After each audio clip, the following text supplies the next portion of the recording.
Hai semuanya, ketemu lagi bareng Mihu di sini.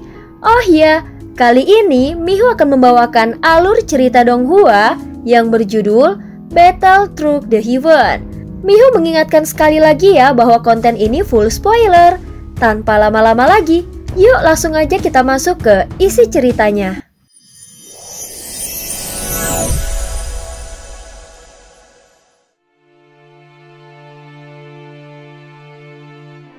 Melanjutkan dari kisah sebelumnya.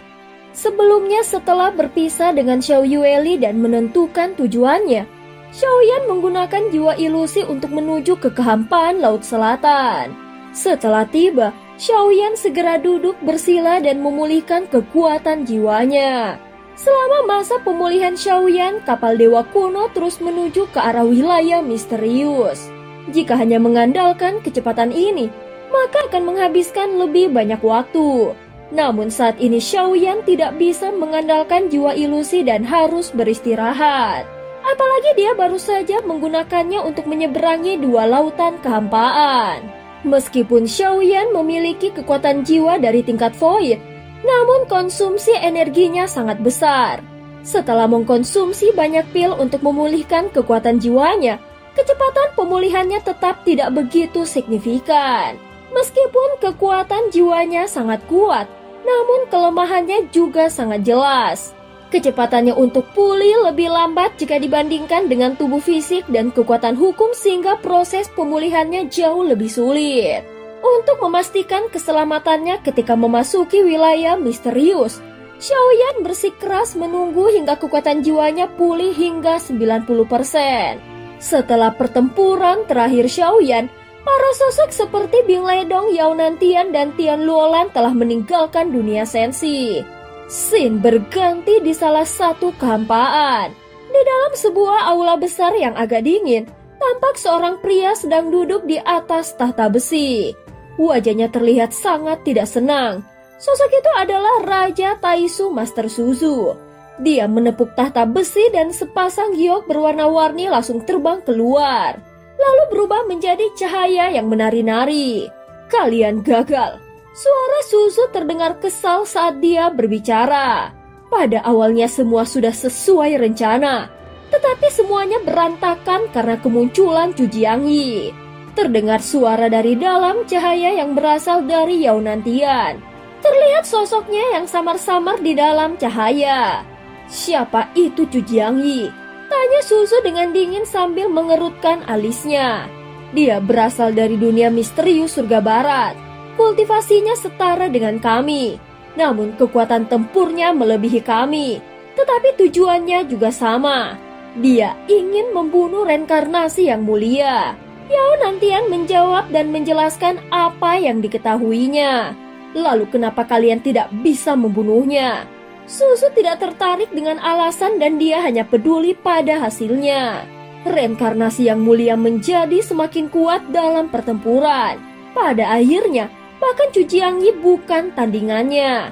Walau tampaknya dia hanya berada di tahap ketiga, namun dia mampu menembus batas dan membunuh kultivator tahap kelima. Bahkan dia bisa membunuh yang berada di puncak tahap kelima. Kalau kami tidak cepat-cepat melarikan diri, kami juga pasti akan dibunuh olehnya. Yao Nantian melanjutkan kata-katanya dengan nada yang kesal. Bagaimanapun, dia telah mengalami kerugian terbesar dalam pertarungan itu. Membunuh tahap kelima hanya dengan kekuatan tahap ketiga. Bagaimana itu bisa terjadi? Suzu mencibir saat mendengarnya dan ada ketidakpercayaan di dalam kata-katanya. Menurut perhitunganku, jika ada 3 orang tahap kelima yang bekerja sama, itu sudah cukup untuk membunuhnya. Namun yang pergi waktu itu hanya aku, Bing Ledong, dan Tian Luolan. Yao Nantian menjelaskan kembali. Jelas dia menilai tinggi kekuatan Xiaoyan. Mendengar ini Suzu langsung mendengus pelan. Apakah Dongdong dan Sentian Xian tidak ikut? Maaf Suzu, aku tidak bisa berangkat. Segera terdengar suara perempuan yang bernama Dongdong. Aku juga tidak bisa pergi, jawab Sentian Xian dengan dingin, seolah tidak takut pada Suzu. Sebenarnya dengan kalian bertiga bekerja sama, itu sudah cukup untuk membunuhnya. Asalkan kalian mengerahkan seluruh kekuatan.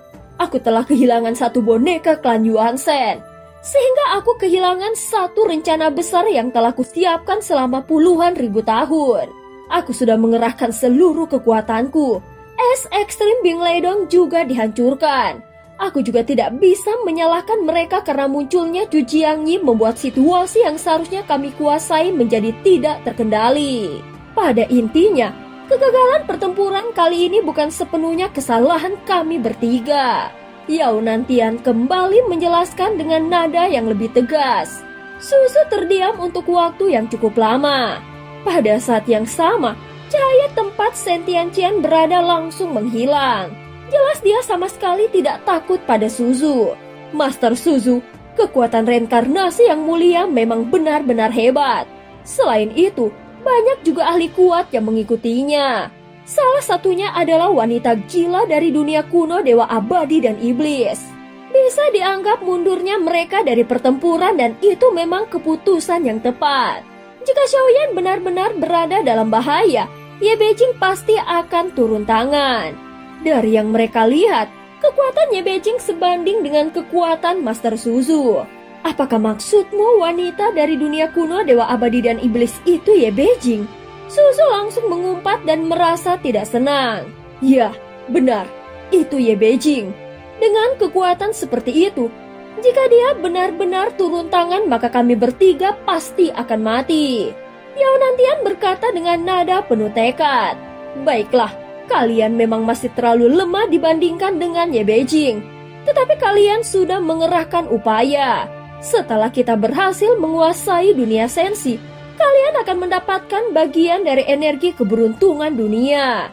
Suzu berkata dengan lebih tenang. Setelah mendengar nama Ye Beijing, kemarahannya pun mulai mereda. Dengan keberadaan Ye Beijing di sisi Xiaoyan, maka kelompok Yao Nantian tidak akan bisa berbuat seenaknya. Setelah beberapa saat, sosok samar Yao Nantian pun menghilang. Sebenarnya Suzu sendiri sangat paham jika ingin membunuh Xiaoyan di dunia sensi itu hampir mustahil.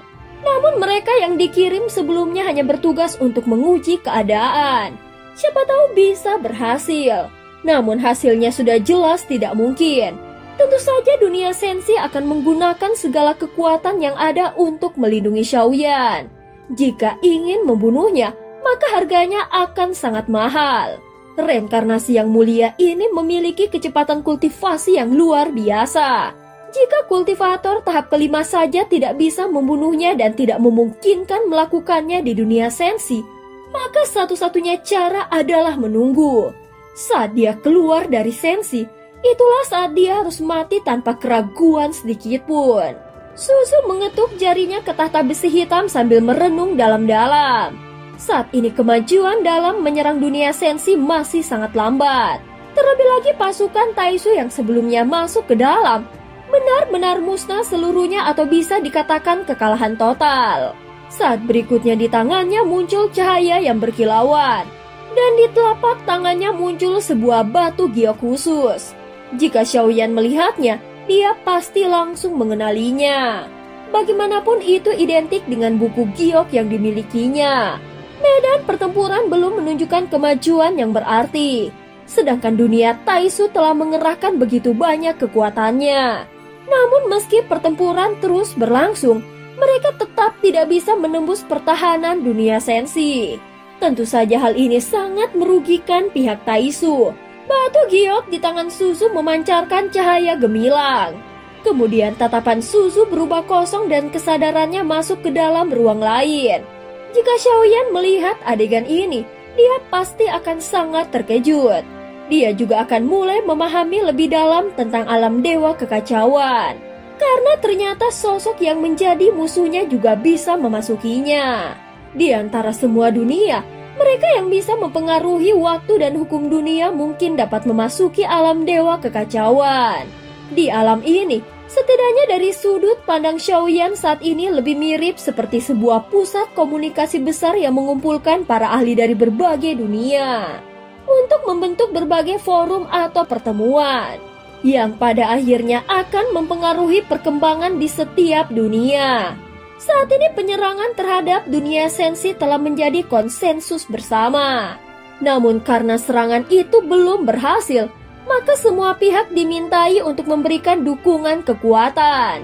Di alam dewa kekacauan, terdapat 9 platform batu dan pada masing-masing platform itu berdiri bayangan biru yang samar-samar. Suara yang muncul terdengar hampa dan tidak bisa dikenali siapa pemiliknya. Di bawah kaki Suzu, tertera angka 1 yang berarti dia berada di platform pertama. Setelah Master Suzu tiba, suara pun menyebar secara perlahan. Situasi saat ini sangat luar biasa. Jika kau tidak mampu menembus pertahanan dunia itu, lalu bagaimana kami harus bertindak? Bagaimana kami bisa membantu? Suara itu berasal dari platform penatua kedua dan bahkan tampak seperti menyalahkan Suzu atas ketidakmampuannya. Dan cerita pun berakhir. Terima kasih udah dengerin Mihu dari awal sampai akhir ya.